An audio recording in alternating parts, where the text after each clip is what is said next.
suis Fabienne Agnès Lévin, psychopédagogue. Ma formation initiale, c'est un DEA de sciences de l'éducation qui m'a donné le goût d'une approche pluridisciplinaire à laquelle je tiens. Ça m'a amené à travailler auprès des enfants, auprès des professionnels de l'enfance, auprès des professionnels du jouet aussi. Jouer, c'est toujours une valeur refuge pour l'enfant. Dans des périodes particulières comme celles où les adultes sont obligés de se trouver un coin de table, un coin de salon pour s'installer en télétravail, les enfants eux aussi, ils ont beaucoup eu tendance, dès l'âge de 2-3 ans et facilement jusqu'à 10 ans, d'aller chercher des cartons, des draps et de s'installer une petite cabane sous la table ou entre deux fauteuils et de se poser, d'être dans un endroit un petit peu cocooning pour eux aussi faire leur travail qui est finalement le travail de jouer. Et ça a été très bénéfique pour eux, quelque part pour leur santé mentale, leur santé psychique. C'est retravailler le réel aussi.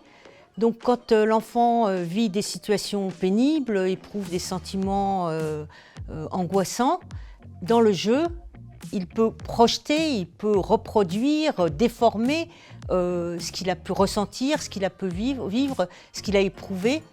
Et c'est extrêmement rassurant, bénéfique pour lui. À chaque fois qu'un enfant joue, il puise des éléments de la réalité parce qu'il ressent les émotions, les inquiétudes des adultes et il les remet en scène dans ses jeux.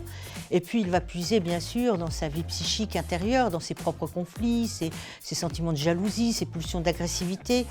Donc tout ce qui se passe dans ces jeux d'imitation, d'imagination, que ce soit en jouant lui-même le rôle, en mettant en scène avec des personnages miniatures et des accessoires, c'est extrêmement important pour la construction de sa personnalité. C'est une forme d'exutoire, ça l'aide à s'exprimer quelque part. En faisant ça, il nous parle de lui. Jouer, c'est se sentir exister. Quand on dit que jouer est un besoin, une fonction vitale, un droit essentiel pendant l'enfance, ce ne sont pas que des mots.